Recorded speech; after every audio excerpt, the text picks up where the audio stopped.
How to do? Happy Thursday, boys and girls. My name is Jeffrey Scott Mitchell, and I'm thinking about calling in.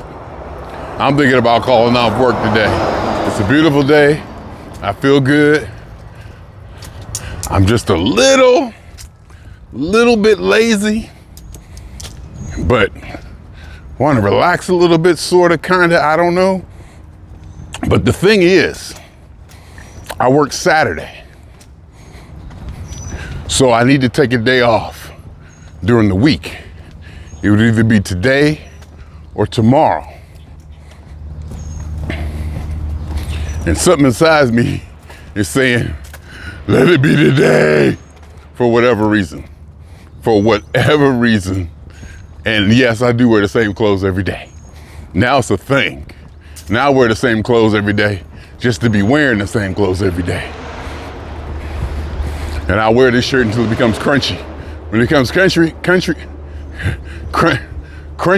that's when you gotta let it go. Throw it in the dirty clothes hamper. Or my dirty clothes bag, my dirty clothes laundry bag that I probably got 10, 15 years ago that I've been using for years because I love a laundromat. Ever since college in DeVry, I love a laundromat. I'm the kind of person who likes to go to the laundromat and do 7 loads at one time. One time, I was on a kick where I was gonna wash everything. I mean, not everything, not the clean stuff, but just everything. Everything that was dirty or remotely dirty.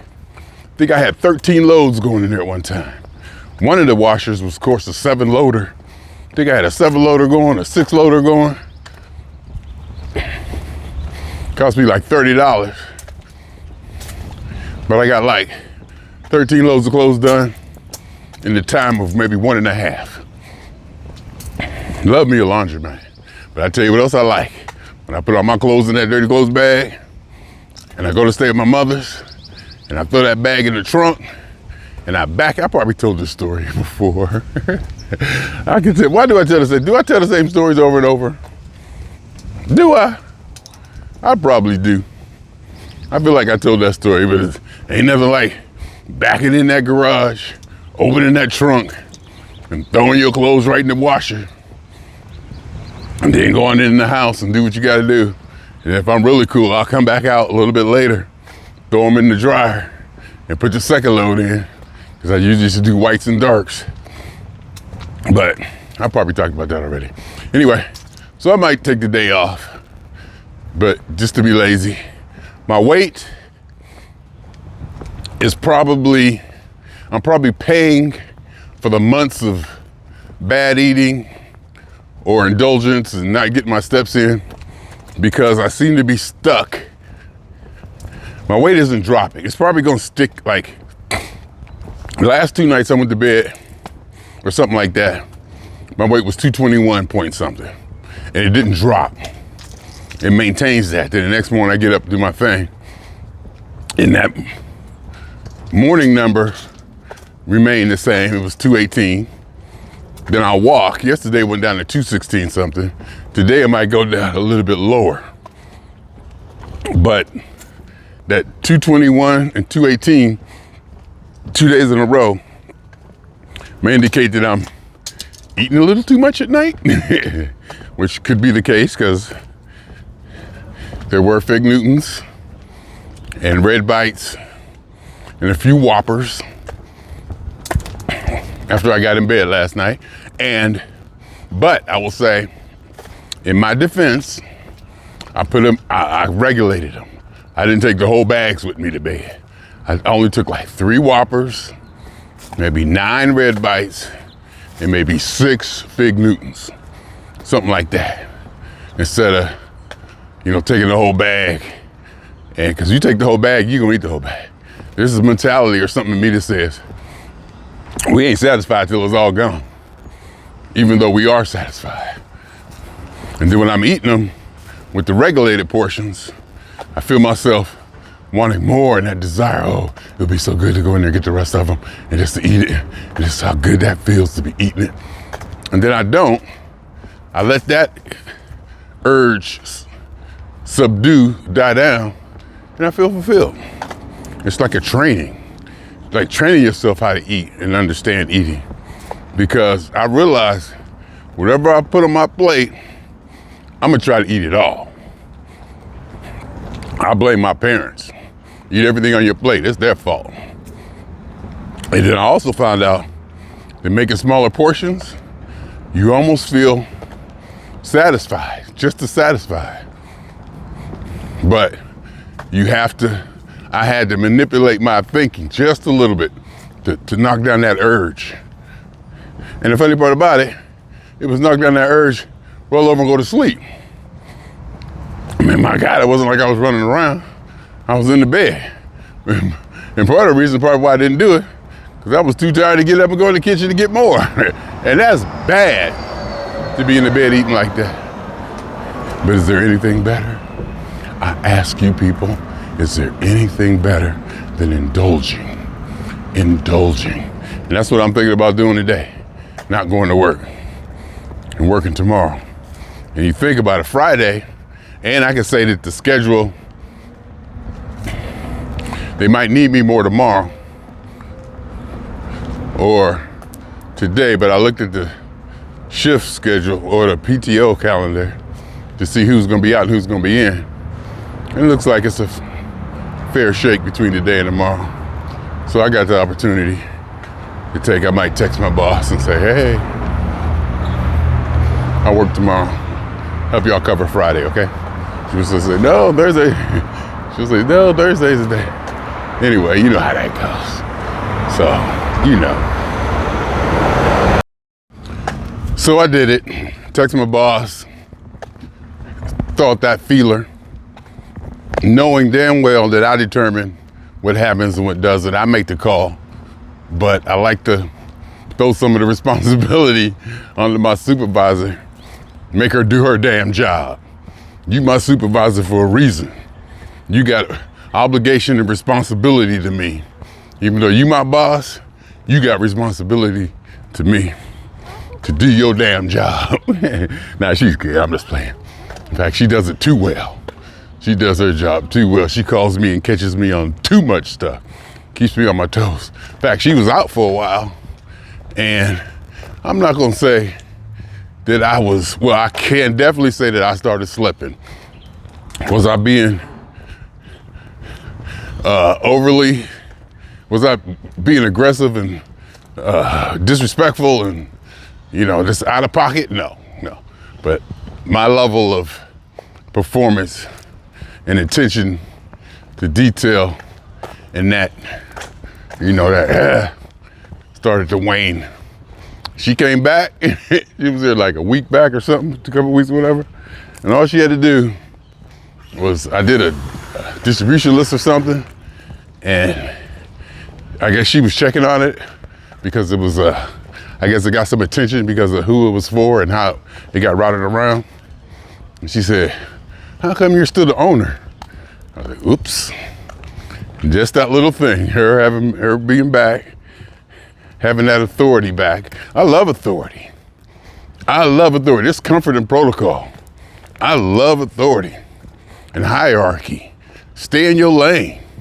And if you can't rise up or build your lane up or get to where you want to be, that's your fault, nobody else's. Don't demand equality if you ain't trying to be equal. Go out there and you ain't doing shit you ain't cleaning up your yard, but you want your property value to be just like everybody else's. It don't work that way. Not sure how or why I went off on that tangent, but it felt good and I was in the flow of it. I completely forgot why I went down that. And yes, I do wear the same clothes until the shirt becomes crunchy. So I'm off today and I'll work tomorrow. And then Saturday I'll work from 4:30 to 12:30 or something like that. So I'll work tomorrow, get off at 8, and then don't have to work until Saturday evening. Then I'll be off.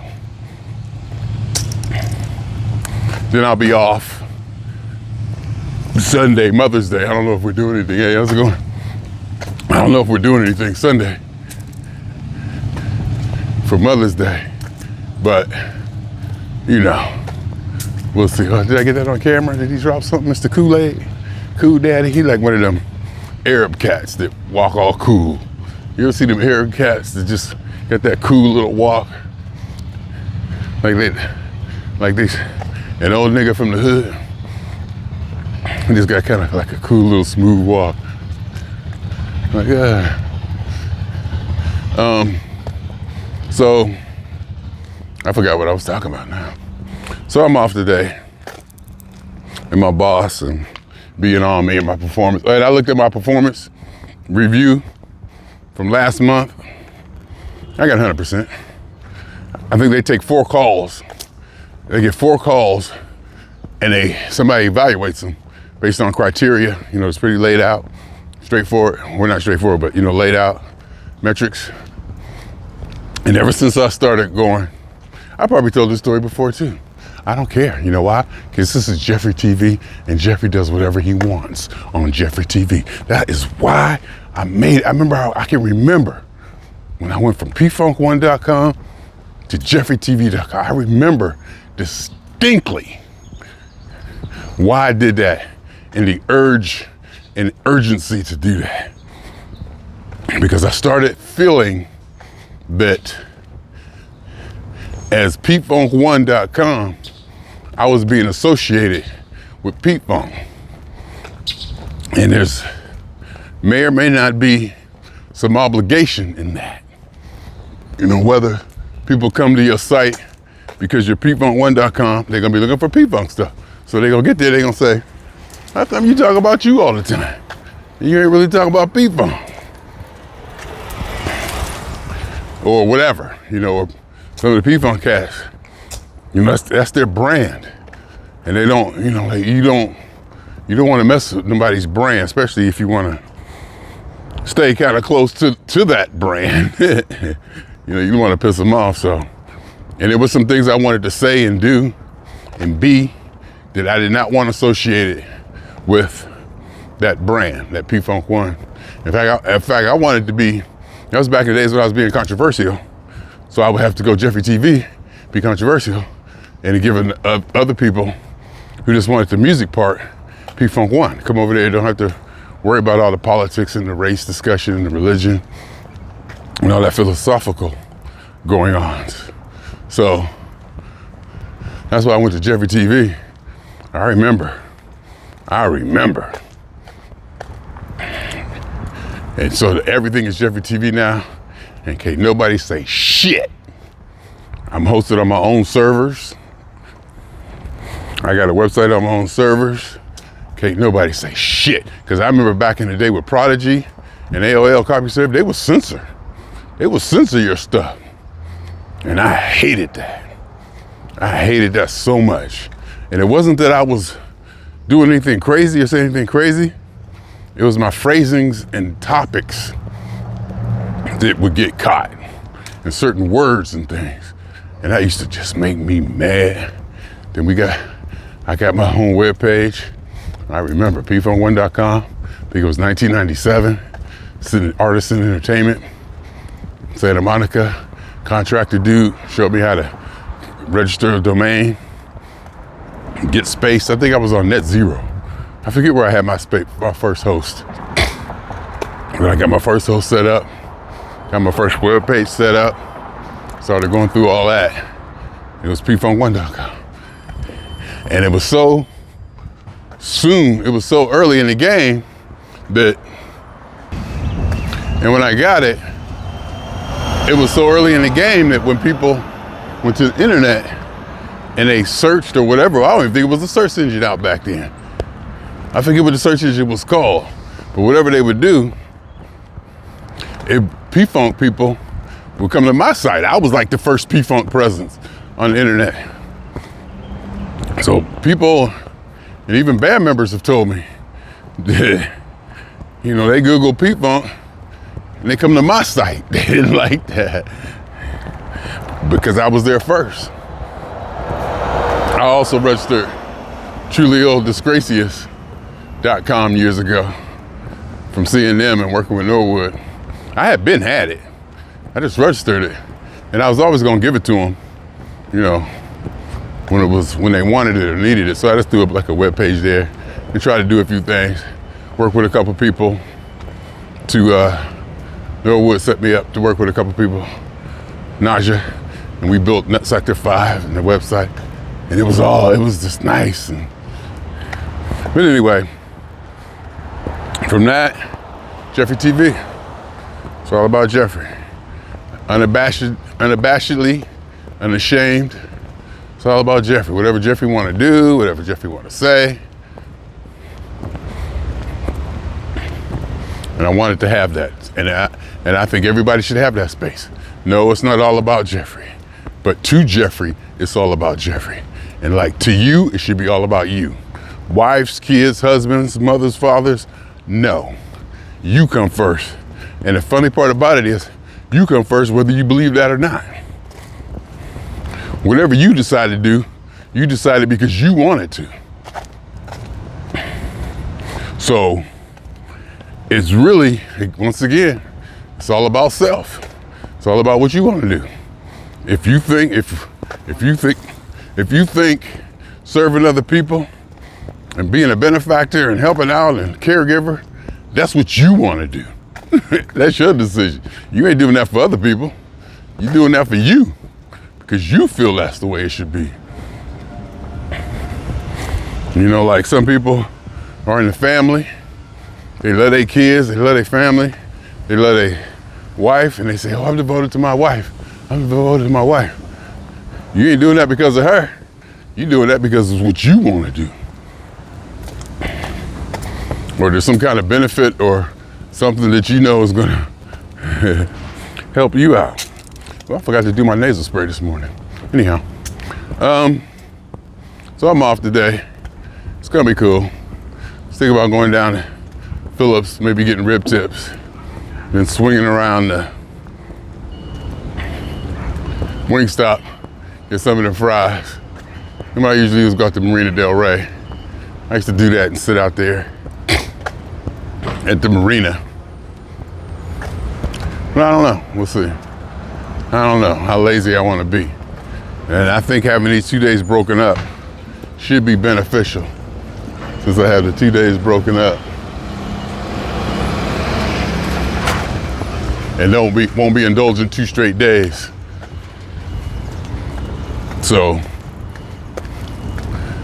that could help. Anyway, my name is Jerry, swinging on y'all 2 times. For me, for the funk, and for every elementary particle or atom that has ever existed in this or in any universe that ever was, is, or shall be, the totality of it all, theory of universe, not theory of the universe, theory of universe, the idea of all is one, all of it, all of it.